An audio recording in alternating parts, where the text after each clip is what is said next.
So I want to ask you about, have you ever tried to reach out to anybody? I know that probably family members was worried about you. You probably changed from going out, and they probably saw things that you changed with, like you changed, like you're a different person now. And I'm sure people try to reach out to you, like, what's wrong? Like, you don't have fun no more. Like, you got these nice things, you know, but you're not. Have you tried to reach out to anybody or tell anybody? Like, had you have close friends that you could have tell? The sad part was I lied, just continuous lie. If somebody say, you know, I'll never forget the lie I told my mom. My mom says, "How'd you get that scratch over your eye?" "Oh my God, I was running through the woods and the tree limb swung back, hit me in the face, and that's how I got the scratch." I had a lie for it, and the sad part about the lie was the entire time I was thinking, why you're not helping me? Why aren't you helping me? I was lying, expecting them to read my mind that I was being abused and wanted to get out. But I was denying everything. For every bruise that I have received, I lied and denied, but I wanted help out. Now, can I answer how did you expect them to help you if you weren't admitting to it, if you were denying it? I wanted them to read my mind. I wanted them to know me. You know me. Figure it out. And figure it out. That's what you was going through. I didn't want to admit it. I wanted them to know me and know how I act, and like, you know, this is not Derisa, and them help me out. Doesn't make sense, does it?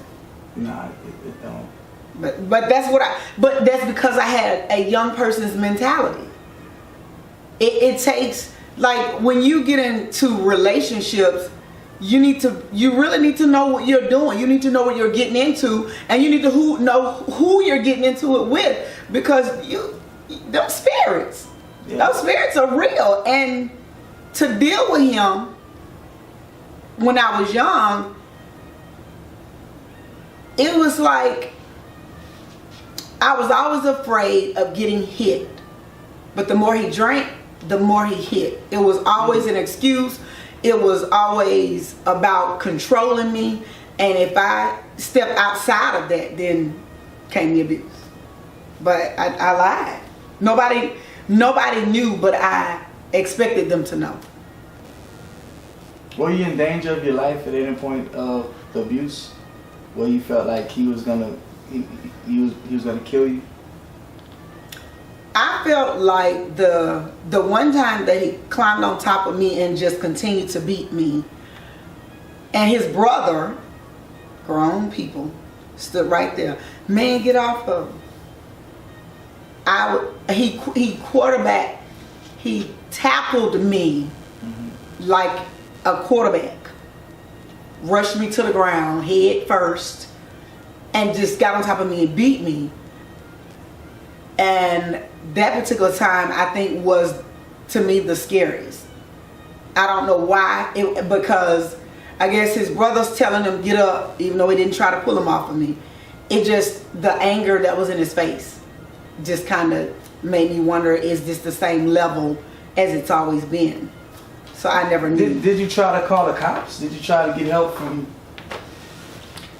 Well, it took me a long time to, when he get into when I say, okay, it's over, well, give me my this back, well, give me my that back. So I would always give it to him back. And then he'd come back with something more to get me back. And it wasn't until, I can't even say what happened that made me finally say, you know what, I'm done. And I told my mom that I wanted to sign a restraining order against this man. Mm-hmm. And I don't remember like the dialogue between me and my mom at the time, but she took me to sign a restraining order against him, and that's it. And I think I was in high school, so after that I basically, left town, never to go back to live, because all I had was bad memories. So you was living with him? No, my mom. So at the time you get to be all this time, you wouldn't even stand with him. You was just, wow. Living at home with my mother. And that's why I expected Because honestly and truthfully, I love my mom. But for a long time, I expected her to know her child. And Mama, why you didn't help me? But I denied it and lied and didn't tell you. Right. All those years. She wouldn't have been able to figure it out. And a lot of kids going through that thinking that grown-ups supposed to figure out what they're going through. But if they don't, I agree. If they don't speak on it, they don't open up. If you don't want help, if you don't want to get out of it, then you will cover up the best way you can. If you don't want to get out of it. But see, you wanted to get out of it. You wanted to leave the situation. You felt like it was time. Did you feel like you was in danger to get out? You like it was enough? Like, oh, you just no. He never threatened me, like, you know, for my life. But it was a matter of that whole, like I said, lose to win. I didn't know what I was. I didn't want to lose out on getting all these things because my mom couldn't buy it for me. She was a single parent. We lived in a housing project. We were poor, so she couldn't buy it for me. And so I didn't know, like, well, nobody else is gonna, you know, treat me like this as far as buying me these things. So I didn't know what I was willing to lose. Did you once not felt love because you didn't have those things? I would say that. I would definitely say that because I didn't have, and the low self-esteem was internal. Because when you don't have what everybody else have, you begin to question yourself. Am I cute? Am I ugly? You know, do people like me because of what I look on the outside like? Did you get any affection at home, love? Like, did you get any? Because a lot of times it leads young girls to go out and try to find affection or love or be accepted somewhere else. My mom was very stern and not an affectionate person. Wow. So as far as hugging and saying I love you and all that was never the case. So it was like they said, looking for love in all the wrong places. That's basically it. That's the way it starts off at. Yeah. Starts at home. Yeah. Wow. But I mean, you know, let me tell you how God worked. A few years ago, a girl that was back home, was a good friend of mine, that knew through my sister what evidently happened. Said she ran into the guy. Said the guy looks a whole lot better because he was a drinker and now he's not drinking. Changed his life. Wow. Asked about me. Was remorseful for what he had done. And she said, well, you know, you can contact on social media or any kind. And he told her, no, I don't want to bother her. But it let me know, because I'm a forgiving person. I don't hold grudges. But the fact that he was remorseful, that he actually felt bad about what he did to me, that he was actually changed, was kind of like a relief, even though it's years later. Wow. So he's getting better. Yeah. I mean, based upon what the young lady told me, that I don't know if he's found God or what. When she said he's changed his life, I automatically assumed it meant that he found God. And she said that he was looking better and wasn't drinking. So I related it to he must. You have to heal. And if you don't heal from it and you jump right into another relationship, then you're going to take that baggage into that new relationship. But you have to heal. You have to give that time, that space to fall in love with yourself. And it took me a lot of years before I could fall in love with me. And when I started to love me, I fell in love with me. Somebody might have thought, oh, she got the big head. I felt it necessary to fall in love with me before I could even move on to anybody else. So do you feel like you need any of those material things now to feel love? No, not at all. It took some growing up to do that. It took some, but see, that goes back to I keep pointing out about that lose to win, and that's where it got me. That I realized that I had to love me in order for somebody else to love me or me to love somebody else, and it took so long to get to that point that later on, when I got married, you know, I got old. I was much older. Got married.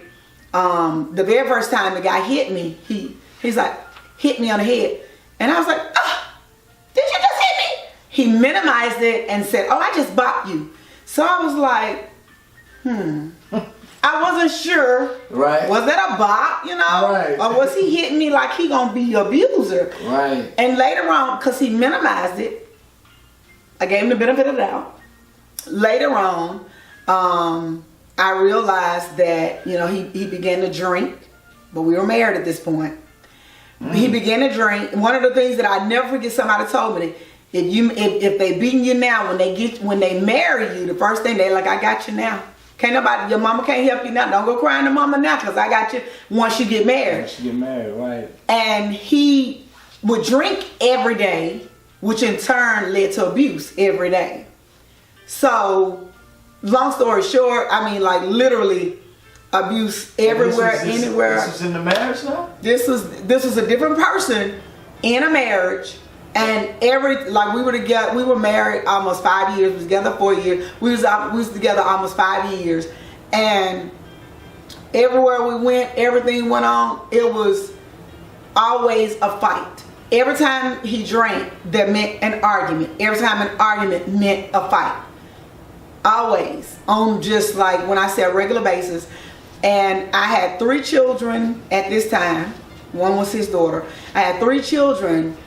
And it didn't mean anything to him that this conduct was going on in front of the children. But I felt that my responsibility.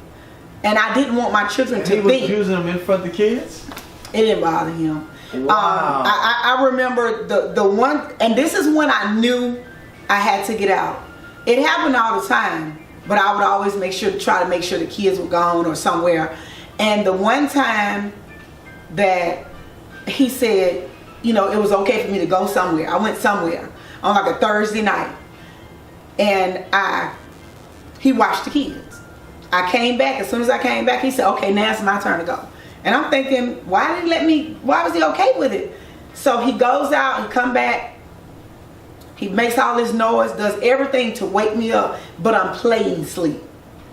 The next thing I know, it becomes abusive. I said, well, let me call. He snatched the phone out the wall. It became very bad, and my 3 children were there. That was the thing you don't do in front of my children. And when he, excuse my French, when he called me a bitch, a motherfucker, a whore, in front of my 3 children, everything from then on went black. No matter what he said from then on meant nothing to me. I didn't want him. I didn't want nothing to do with him. I put in my mind, it's over. Because if my children don't respect me, then nobody will. And I need my children to respect me if he never does. So when he did that, it was literally over. It was almost like it was literally over in my heart, because you just called me those names in front of my children.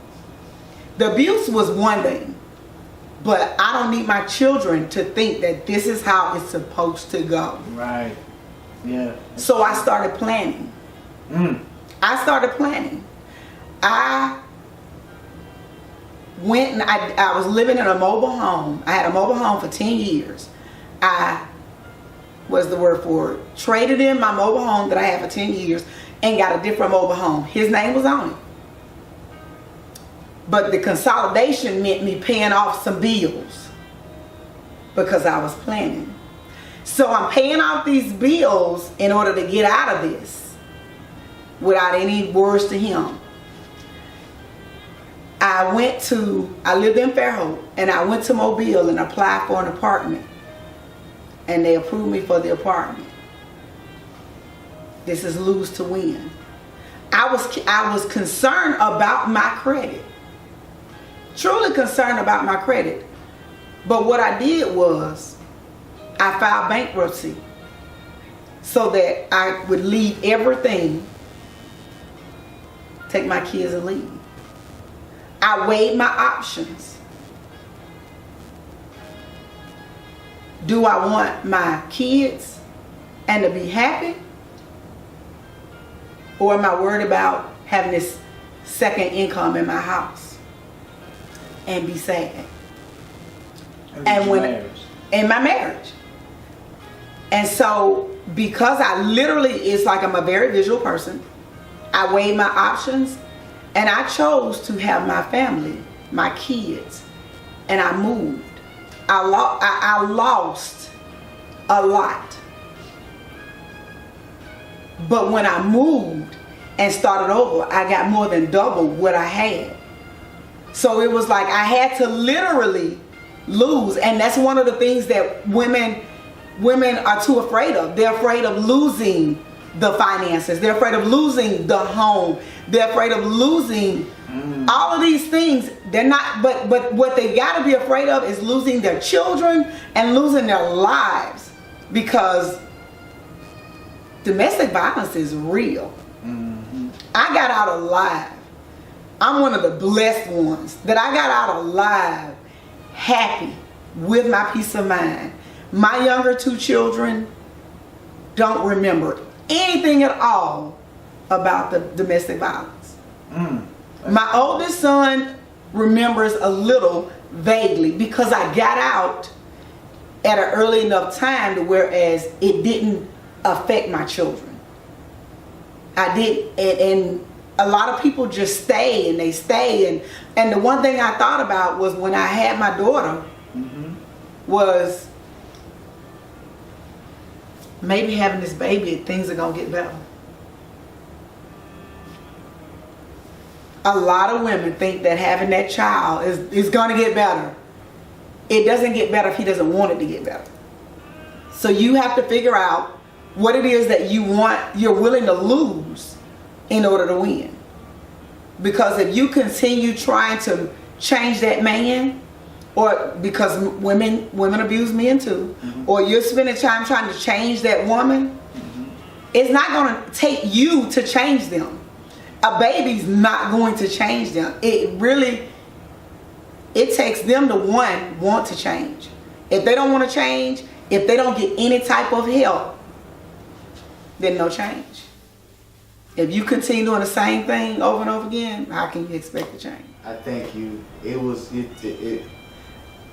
It touched my heart when you said you wanted to come and speak on this, because this is serious what you're speaking on, and opening up to the world your story. and so many women is in the grave that have never had a chance to tell their story. I agree. They're gone. But you still alive and you wanted to share your story, and that's awesome. I believe you're going to touch so many women right now that is wanting to get out, and they're going to hear your story, and I believe you're going to help so many young women today that's caught up and thinking that it ain't possible. Yeah. And look at you. You look happy. I'm very happy. And I'm very happy, yes. That is awesome. And you do have a church home that you attend to. I do. I love my church. I love my church. I'm a member of Community Church Ministries, where Pastor Carl Coker and First Lady Angela Coker are the pastors there. And they have helped me to grow. Where is it located? It's on It's 2514 Halls Mill Road, over across from, it's across the street from Colonial Trailways. It's a good church. And they helped you. They have helped me to grow as far as love, and taught me about relationships. I feel like they are a very relationship church, a family oriental church. They are truly my spiritual parents. Truly. Proudly my spiritual parents. I'm proud that they're my spiritual parents. The Penelope House, that is a shelter for women and their children. And with so much of it going on, I can't say whether it's full, whether there's a waiting list, but there's a number that you can call 24/7 for domestic violence. You can, if you don't want to look it up on your phone, you get somebody else to give you the information. Everything is private, confidential, but Penelope House is 24/7. There's always someone to talk to. So look it up. What is it again? The Penelope House. In Mobile County, it's Penelope House. Okay. In Baldwin County, it's the Lighthouse. Okay. Well, so I hope you guys got that information. It's 24 hours. You can call anytime, any time of the day and night, and they would be willing to help. So we love you guys. Thank you for tuning in. It's much more to come on the Anointed Basement. Thank you. Much love. Thank you. You're welcome. You're welcome.